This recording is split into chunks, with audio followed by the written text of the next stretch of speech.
जय हिंद फ्रेंड्स, कैसे हैं आप लोग। आई होप आप लोग अच्छे होंगे और मस्त होंगे। मैं क्लास 9th का मैथ पढ़ा रहा था, जिसके अंतर्गत प्रश्नावली 1.3 तक पूरा कंप्लीट करा चुका हूं। आज हम लोग पढ़ने वाले हैं प्रश्नावली 1.4। तो चलिए देखते हैं। पहला प्रश्न कह रहा है कि बताइए नीचे दी गई संख्याओं में कौन कौन परिमेय है और कौन कौन अपरिमेय है। यानी जो ये संख्या दिया गया है, इसमें से कौन परिमेय संख्या है और कौन अपरिमेय संख्या है, ये हमें बताना है। तो चलिए कैसे ज्ञात करेंगे, पहले इसको समझते हैं। पहले परिमेय संख्या और अपरिमेय संख्या समझ लेते हैं, क्योंकि मैं पीछे जब प्रश्नावली 1.1 पढ़ाया था तो उसके पहले इंट्रोडक्शन वाले वीडियो में मैंने समझाया था कि देखिए परिमेय संख्या क्या होती है और अपरिमेय संख्या क्या होती है। बट यहाँ भी मैं चीज़ों आपको समझाने वाला हूँ। देखिए परिमेय संख्या क्या होती है, ठीक है ना, कि जो संख्या P/Q के रूप में है ना, P/Q के रूप में लिखी जा सकती है वो परिमेय होती है, और जो P/Q के रूप में नहीं लिखी जा सकती है वो अपरिमेय होती है। क्या होती है? वो अपरिमेय होती है। बात क्लियर होगी? नोट कर देता हूँ। अब देखिए P/Q के रूप में लिख तो सकते हैं, लेकिन Q का जो मान है ना वो 0 नहीं होना चाहिए। नीचे यानी हर में 0 नहीं होना चाहिए, ये बात नोट करके रख लीजिएगा। दूसरा है अपरिमेय संख्या। क्या है? अपरिमेय संख्या। देखिए सॉरी, अपरिमेय संख्या क्या है कि जो संख्या है ना P/Q के रूप में नहीं लिखी जा सकती, वो अपरिमेय संख्या होती है। जैसे आपसे कहा जाए कि बताइए पाई क्या है, तो याद रखिएगा अपरिमेय संख्या है। पाई क्या है? अपरिमेय संख्या है। दूसरा, अगर दशमलव में हो, जैसे 3.125 करके डॉट डॉट डॉट ऐसे हो, तो ये भी क्या है? अपरिमेय संख्या है ना। जो रुके ना वो अपरिमेय संख्या है। नेक्स्ट, अगर कोई संख्या रूट में है और रूट के बाहर वो नहीं निकल पाएगी, तो याद रखिएगा वो अपरिमेय संख्या होगी। बस इतनी सी बात। पाई है ना, और दशमलव में हो और बढ़ती गई हो, रुके ही ना, तो वो अपरिमेय होती है। ठीक है। और जो रूट के बाहर ना निकले वो भी अपरिमेय होती है। बात क्लियर हो गई? ठीक है। और बाकी सभी परिमेय संख्या होती है। कुछ भी नाम लिया जाए तो आप बताइएगा कि परिमेय संख्या होती है। जैसे मैं आपसे बोलूँ 4, क्या इन तीनों में से फॉलो कर रहे हैं? क्या नहीं? तो 4 क्या है? परिमेय संख्या। बात समझ में आ गई? तो परिमेय और अपरिमेय यही होती है। अब हम लोग इसको देखते हैं कैसे पहचानेंगे। ठीक है, समझिएगा कि कैसे आपको सॉल्व करना है। देखिए पहला प्रश्न देखते हैं। देखिए पहला कह रहा था कि 2 - √5। ठीक है, पहला है 2 - √5। अब बताइए, अब यहाँ पे क्या है? ये 2 क्या है? परिमेय संख्या। और √5 क्या है? देखिए बाहर नहीं निकल पाएगा, इसलिए ये अपरिमेय संख्या। तो जब भी, अब यहाँ पे कंडीशन लिख लीजिए, इसको हटाता हूँ, आप फिर से एक नोट पॉइंट लिखिए कि यदि परिमेय है ना, परिमेय संख्या को परिमेय संख्या के साथ जोड़ा जाए। किससे? परिमेय संख्या को परिमेय संख्या के साथ जोड़ा जाए तो हमेशा परिमेय संख्या आएगा। क्या आएगा? परिमेय संख्या आएगा। मतलब जैसे कि समझिए 2 + 4, 2 क्या है? परिमेय। 4 क्या है? परिमेय। इन दोनों को जोड़ेंगे तो आएगा 6, ये भी क्या होगा? परिमेय। बात समझेगा? यानी परिमेय संख्या को परिमेय संख्या के साथ जोड़ा जाए तो क्या आएगा? परिमेय संख्या। अब परिमेय संख्या को परिमेय के संख्या के साथ अगर आप घटाते हो तो भी आपका परिमेय संख्या आएगा। बात समझ में आ गया? अगर परिमेय संख्या के साथ परिमेय संख्या का गुणा भी करते हो तो भी आपका परिमेय संख्या आएगा। अगर परिमेय संख्या का परिमेय संख्या के साथ भाग भी करते हो तो भी आपका परिमेय संख्या आएगा। मतलब बात क्लियर होगी कि अगर परिमेय को परिमेय के साथ जोड़ा जाए, घटाया जाए, गुणा किया जाए या भाग किया जाए तो हमेशा परिमेय संख्या आएगी। ये पहला पॉइंट आप नोट कर लीजिएगा। दूसरा, अगर किसी परिमेय संख्या के साथ अपरिमेय संख्या को जोड़ा जाए तो याद रखिएगा हमेशा अपरिमेय होगी। ठीक है। अगर किसी परिमेय संख्या को, ठीक है, या अपरिमेय संख्या को परिमेय संख्या के साथ जोड़ा जाए तो भी आपका अपरिमेय होगा। अगर अपरिमेय के साथ अपरिमेय को जोड़ा जाए तो भी आपका अपरिमेय होगा, ठीक है।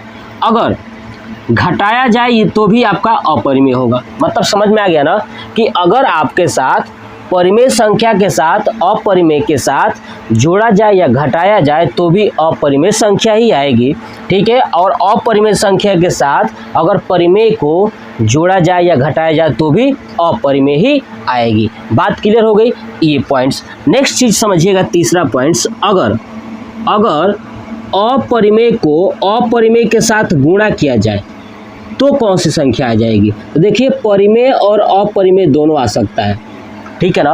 अगर अपरिमेय को अपरिमेय संख्या के साथ अगर गुणा किया जाए तो परिमेय भी आ सकता है और अपरिमेय आ सकता है। कैसे, समझिए। अपरिमेय संख्या मान लेता हूँ, लिख लिया मैंने √3। ऐसे ही एक और संख्या, ये अपरिमेय संख्या सेम लिख लेता हूँ √3। जब इसको गुणा करेंगे तो आएगा आपका 3। क्या आएगा, 3। अब देखिए जो 3 है ये 3 परिमेय हो गया कि नहीं, रूट से बाहर हो गया तो ये परिमेय हो गया।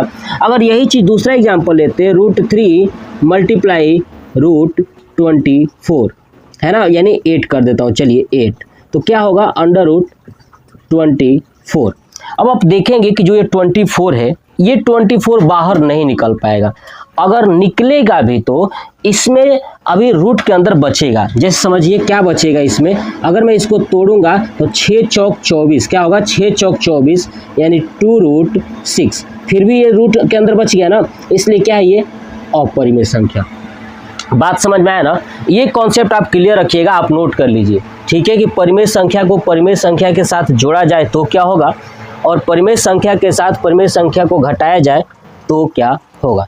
बात क्लियर होगी। चलिए अब चलते हैं पहले प्रश्न पे, ठीक है। देखिएगा, अब ध्यान से चीज़ों को समझिए और आप कॉपी पे सॉल्व करिएगा। देखिए पहला है आपका 2 माइनस, क्या है 2 माइनस रूट में 5, क्या है 2 माइनस रूट में 5।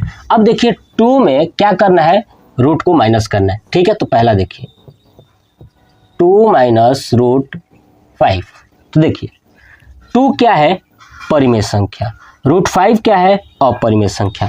देखिए परिमेय संख्या में से अगर अपरिमेय संख्या को माइनस करते हैं तो हमेशा क्या आएगा अपरिमेय संख्या। तो इसका मतलब ये क्या है अपरिमेय है, क्या है ये अपरिमेय है। चलिए दूसरा प्रश्न, 3 + √23 फिर -23, यही है।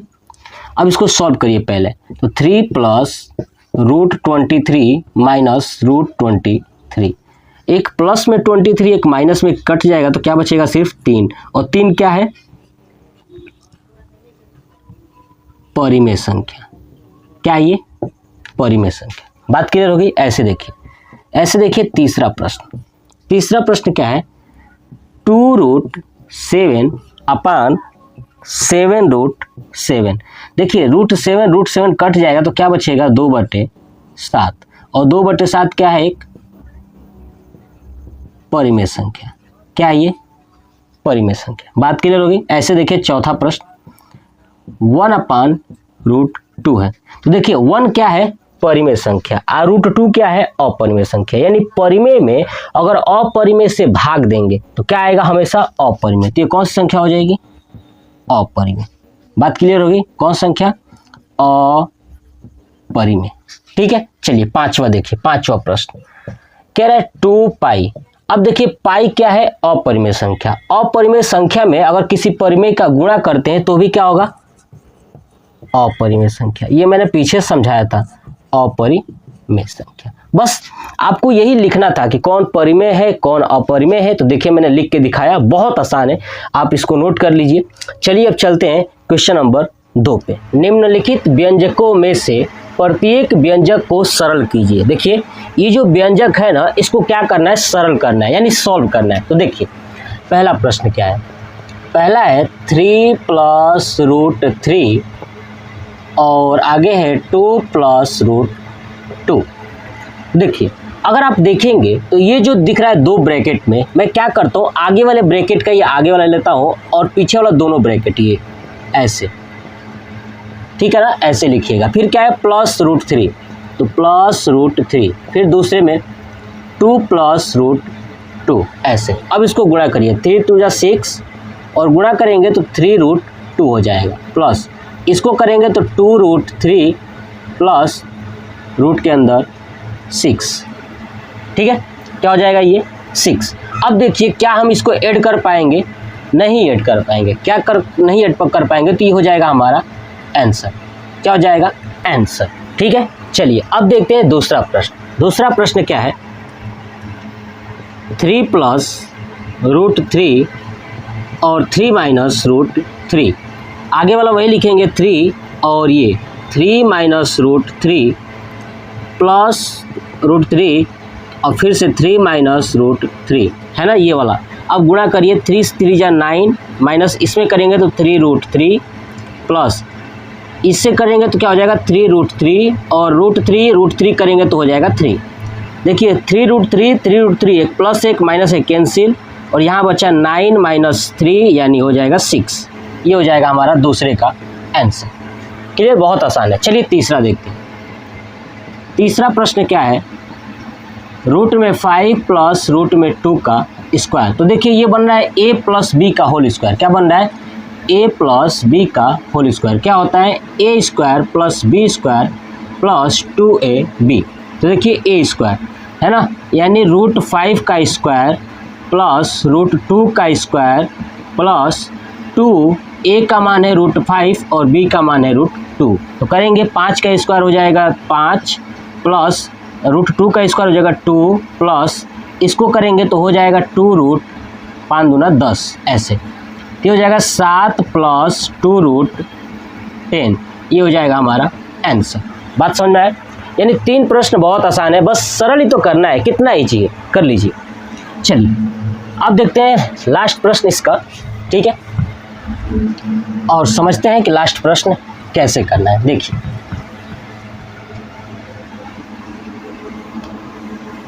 देखिए लास्ट प्रश्न क्या है, 4 नंबर, रूट में 5 माइनस √2 फिर रूट में 5 प्लस √2 गुणा करेंगे वैसे ही है ना। तो देखिए ये बन रहा है a माइनस बी, एक क्वेश्चन में a प्लस बी। तो आप चाहें तो a square minus B square से भी कर सकते हैं और बेसिक से भी कर सकते हैं। देखिए बेसिक क्या है 5 और ये हो जाएगा √5 प्लस 2, मैंने समझाया था, फिर इसको लिखिएगा और फिर ये ब्रैकेट वाला पूरा लिख दीजिए, है ना, ऐसे। चलिए अब गुणा करिए, √5 को √5 में करेंगे तो 5 ही होगा, प्लस √5 को 2 में करेंगे तो 2√5 होगा, माइनस √2 को √5 से करेंगे तो हो जाएगा √10, माइनस में माइनस माइनस और √2 को करेंगे तो 2 हो जाएगा। ये बात समझ में आ गया। चलिए अब देखिए 5 में से ये 2 को माइनस हो जाएगा तो बचेगा क्या 3, क्या बचेगा 3। अब ध्यान से मेरी बात को सुनिएगा कैसे करना है, ठीक है। देखिए अरे यहाँ पे √2 था, ठीक है, तो यहाँ पे हो जाएगा 5 यानी √10 हो जाएगा, ठीक है, सॉरी 10 हो जाएगा। यहाँ पे देखिए √2 था, मैंने रूट छोड़ दिया था। देखिए 10 से 10 कैंसिल हो जाएगा प्लस में माइनस में, तो क्या बचेगा 5 में से 2 गया 3, ये हो गया हमारा आंसर। क्या हो गया, ये हो गया हमारा आंसर। बहुत आसान है, ठीक है। इसका दूसरा मेथड क्या है, सेकेंड मेथड। हम जानते हैं कि a square minus B square बराबर होता है एक कोष्टक में a प्लस बी, एक कोष्टक में होता है a माइनस बी। तो आप देखिए ना ये a माइनस बी और a प्लस बी बना है ना ये वाला, तो इसका मतलब a square minus B square, मतलब लिख सकता हूँ √5 का स्क्वायर माइनस √2 का स्क्वायर। तो 5 का हो जाएगा 5 माइनस √2 का होगा 2 बराबर 3। हम इस तरीके से भी कर सकते हैं, ठीक है। तो ये आपको याद होगा कि पाई को है ना, ठीक है, एक वृत्त की परिधि मान लीजिए c है। क्या है, वृत्त की परिधि c है। सबसे पहले मैं क्या करूंगा कि एक वृत्त ड्रॉ करूंगा, ठीक है, ये हमारे पास वृत्त है। अब कह रहे हैं कि जो वृत्त की परिधि है ना, परिधि का मतलब ये वृत्त के बाहर वाला हिस्सा है, सरकमफ्रेंस, ठीक है। ये बाहर जो वृत्त की ये परिधि है, ठीक है, ये वाली जो परिधि है वो क्या है, मान लीजिए c है, लिख दूंगा परिधि क्या है तो c है। ये बात उसने कहा था।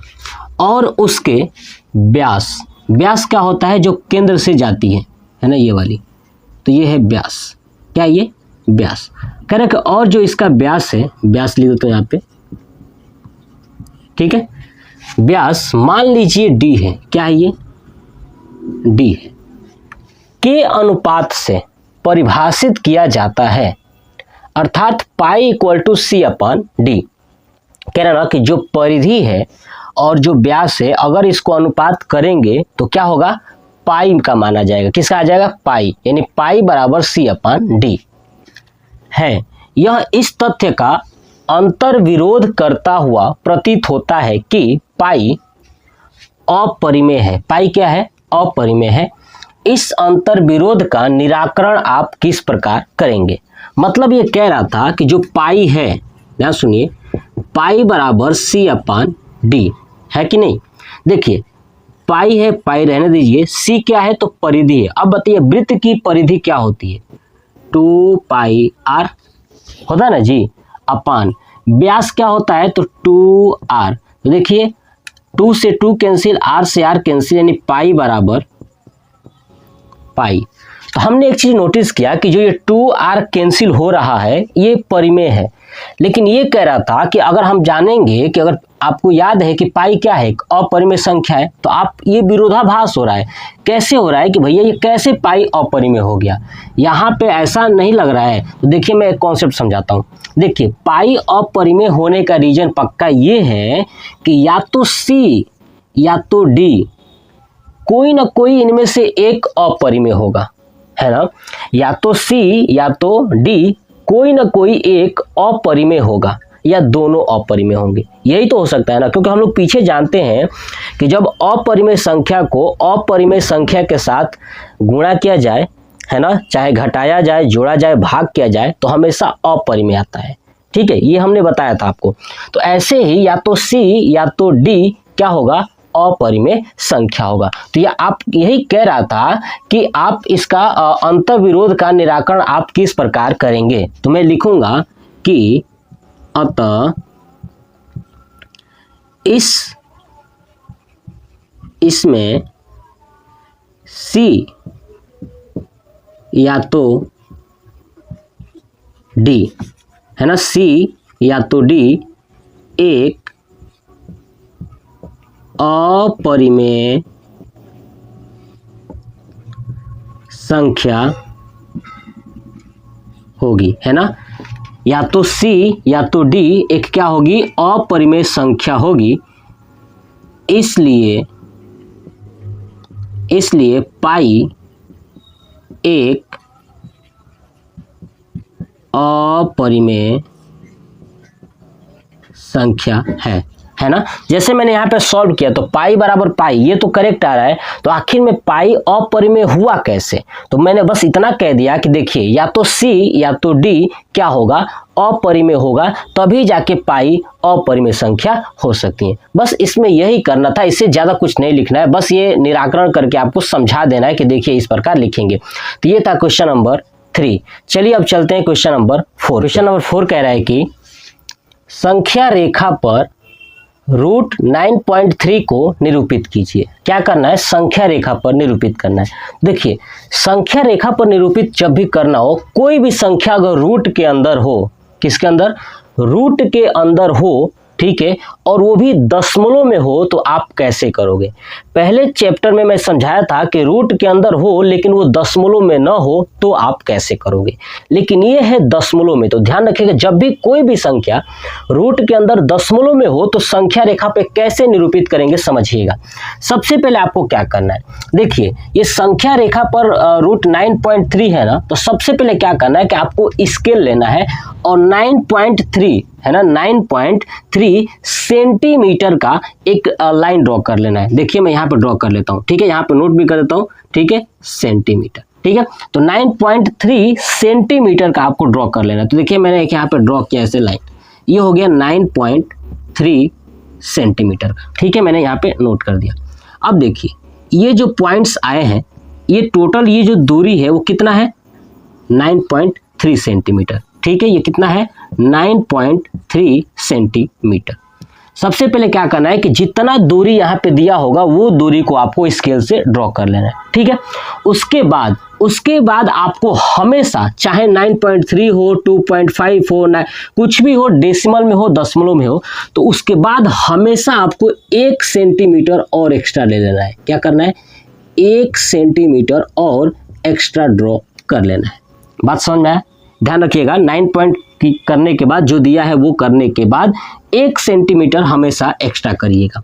उसके बाद आपको क्या करना है, प्रकार में आधे से अधिक दूरी लेना है। ठीक है, यहाँ पे आप प्रकार रख देना है, यहाँ पे ऐसे करके आधे से अधिक दूरी लेके और ऊपर ऐसे कट करिएगा। ऐसे कट करेंगे ऊपर, ठीक है, ऐसे ही नीचे कट होगा ये, है ना। आधे से अधिक दूरी लीजिएगा। देखिए जैसे आधा यहाँ पे आ रहा है तो यहाँ से अधिक दूरी लेके ऊपर कट किया, नीचे कट किया, फिर यहाँ से कट करेंगे ऐसे और इधर कट कर दिया ऐसे।